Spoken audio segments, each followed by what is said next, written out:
안녕하세요. 차트메이트입니다.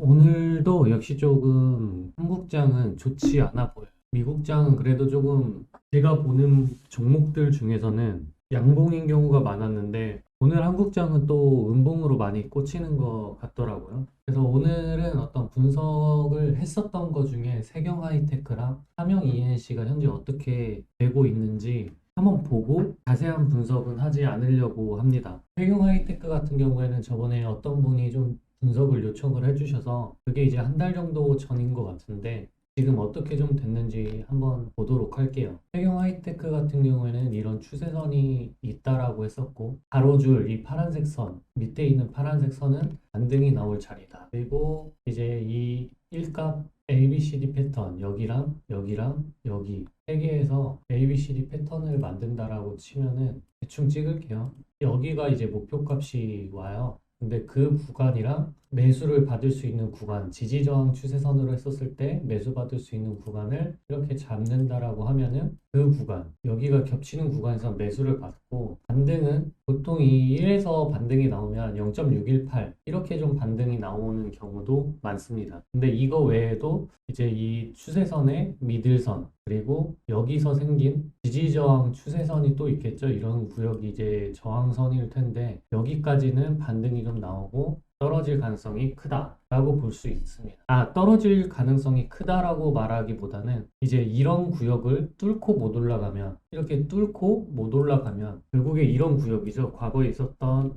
여기 이 구역을 뚫고 못 올라가면은 하락할 가능성이 큰 거고 이 일값은 사실 여기를 뚫지 못하면 아래로 내려갈 수 있다. 이런 식으로 좀 보고 진행을 합니다. 그래서 뭐 무조건 여기서 저항 나오고 끝나요 이게 아니라 여기를 뚫고 올라갔으면 이렇게 해서 이렇게도 갈 수 있는 거죠. 그러고 이제 다시 매수를 그때 이런 말까지 해드렸는지는 잘 모르겠어요. 이런 구역은 다시 매수존이 좀 될 수 있을 거고 여기 구역이 온다라고 하면은 이 채널도 얘기를 했을 것 같아요. 제가 이 채널도 얘기를 좀 했을 것 같은데 여기서 매수를 받을 수 있고 만약에 이런 선이 깨진다라고 하면은 다시 매수 받았던 구역은 리테스트를 하고 내려갈 가능성이 크다고 얘기를 합니다. 그게 이 세경 하이테크뿐만 아니라 다른 분석할 때도 다 똑같이 얘기를 한 거여서 이런 식으로 지금 테스트를 하고 내려가고 있죠. 그래서 이거는 좀 모양대로는 잘 가고 있다라고 좀 판단을 할 것 같습니다. 그럼 이제 여기서 바닥이 어디냐라고 했었을 때는 저번에 한번 잡았던 게 여기죠. 이거랑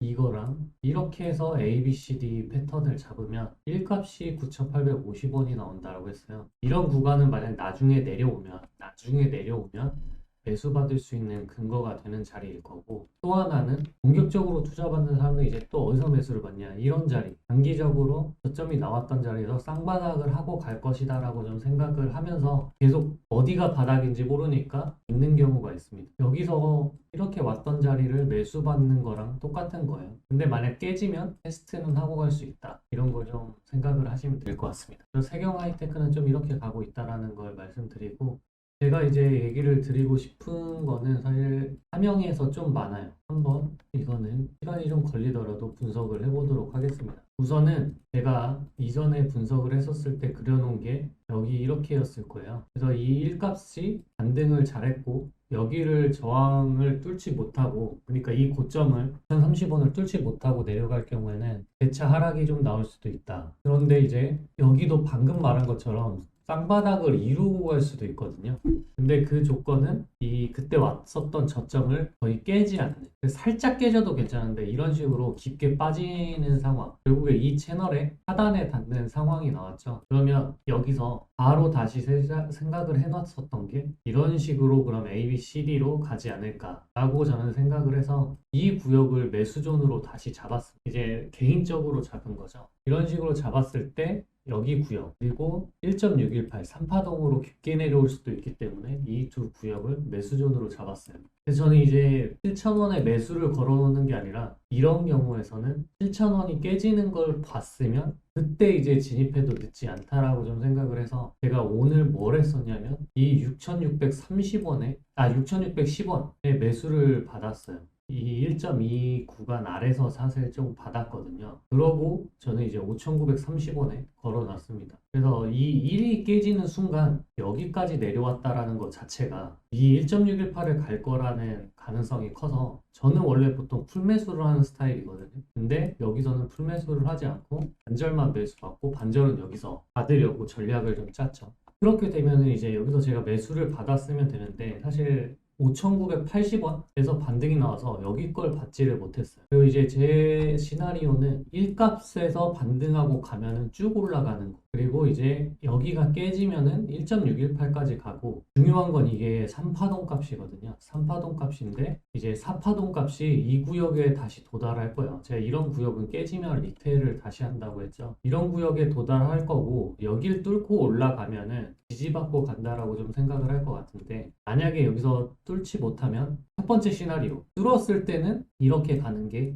1번이고 그리고 두 번째 시나리오는 여기서 저항받고 떨어져서 또 행복회로 굴려서 이렇게 가는 거 이게 두 번째 시나리오고 세 번째 시나리오는 여기서 이제 5파동으로 가는 이 구역까지 내려올 것 같은 게 이제 세 번째 이 총 3개의 시나리오를 세워놨었기 때문에 저는 만약에 여기서 매수를 받았으면 저는 여기서 무조건 지금 팔았습니다. 그리고 심지어 저도 여기서 산 거는 여기서 팔았어요. 그 이유가 어차피 더 뚫고 올라가서 지지받는 거 보고 사도 늦지 않거든요. 결국에 그 같은 가격에 살 수 있어서 굳이 여기서 저항받고 떨어질 수도 있는 거에 대해서 계속 이 올라가고 지지받을 거라고 생각을 해서 갖고 있는 거는 좀 잘못된 선택일 가능성이 크다. 그렇게 물리면은 답도 없거든요. 그래서 저는 여기서 매수받고 여기서 매수받아서 평단 낮췄으면은 여기서 익절 다 보고 그게 이제 한 5%에서 15% 사이거든요. 그거 다 받았으면은 그 정도 익절하고 반만 하고 저는 다시 여기서 샀을 것 같아요. 그런 식으로 저는 계산을 좀 했고 결국에 이 6,610원에서 산 것도 더 갖고 가는 게 아니라 그냥 확실히 매도를 했습니다. 본절티를 한 거죠, 저 같은 경우. 이 7,000원까지도 올라갈 수 있을 거라고 좀 생각을 했지만 그래도 뭐 저 이거 욕심 부리고 싶지는 않아서 절에다가 걸어 놨었어요. 이거를 이제 1시간목으로 좀 보면은 3파동이라는 게 이거예요.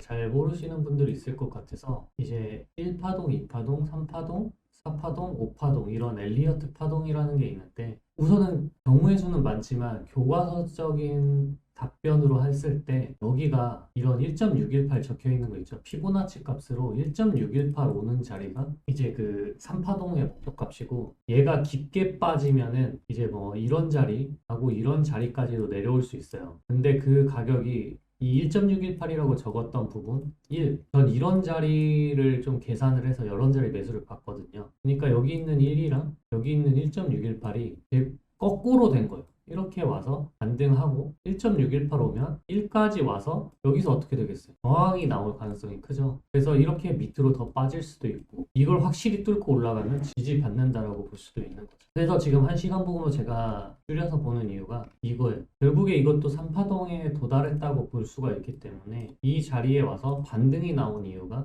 이 3파동 값. 그럼 반등이 어디까지 올 거냐? 그러면 이 1값까지도 올 수가 있다라는 거죠. 그러면 여기서 저항이 나오는 거고 이제 어떻게 할지는 고민을 좀 해보시면 됩니다. 만약 이걸 다시 보고 가고 싶다라고 하면 아직까지 이런 게 있어요. 이 1파동 파란색 선으로 보면 여기가 이제 1파동이잖아요. 엘리어트 파동에서 여기가 3파동이에요. 근데 이 1파 값이 깨지면 파동이 사라진다 하는 게 이제 교과서적인 내용인데 저는 그렇게 보지 않습니다. 정확하게 깨진다라고 하면 전 이 가격이 깨져야 파동이 이전 파동이 깨진다라고 좀 생각을 해요. 그래서 유예할 수 있는 가격대가 사실 여기까지는 좀 있다라고 좀. 만약 여기서 깨진다라고 하면 이게 여기서 끝난 거고 여기서 이제 하락 파동이 5파동이 나온 거고 이제 상승 파동, 조정 파동인지 상승 파동인지 뭔지 모르겠지만 그래도 반등 자리는 먹을 수 있다라는 거죠. 이해가 안 되시는 분들이 좀 많을 거라고 좀 생각을 해요. 좀 자세히 지금 알려드리면서 하는 게 아니고 기존에 좀 아는 사람들 기준으로 이렇게 설명을 하는 거기 때문에 만약에 이런 게 궁금하시다라고 하면은 저의 그 과거에 있는 동영상 교육 동영상 엘리어트 파동이랑이 있거든요. 그거 다 보는데 10시간도 안 걸릴 거예요. 그래서 그거 10시간이면 한 5시간? 5시간이면 다 볼 것 같은데 그거 보면 조금 되게 쉽게 이해할 수 있고 매매에 도움이 될 수 있을 테니까 보시는 걸 좀 추천드립니다. 그래서 지금 삼형 ENC도 이런 식으로 좀 움직이고 있다. 그리고 아까 여기서도 하나 더 그릴 수 있는 게 이제 여기가 깨졌기 때문에 이 하락 채널이 깨졌기 때문에 이거 확장을 2배로 해야 돼요. 그러면 이제 어떻게 확장을 하냐면 이 점선이 원래 있던 실선 자리에 놓여지면 됩니다. 그러면 이제 이렇게 잡아지겠죠. 그래서 저는 이 1.618 5930이랑 이 채널의 하단이랑도 겹치기 때문에 저는 여기까지도 올 수 있다라고 좀 생각을 했었던 거예요. 결국 파동, 엘리어트 파동이면서 피보나치 값으로도 여기를 가리키고 있었고 매수 지지, 지지 저항 추세선으로도 반등이 나올 수 있는 자리였던 거죠. 그리고 채널상으로도 볼 수 있는 세 가지가 겹치는 자리이기 때문에 이런 자리는 반등이 세게 나올 수 있다. 이렇게 볼 수 있습니다. 그러면 오늘 분석은 여기까지 마치도록 하겠습니다. 감사합니다.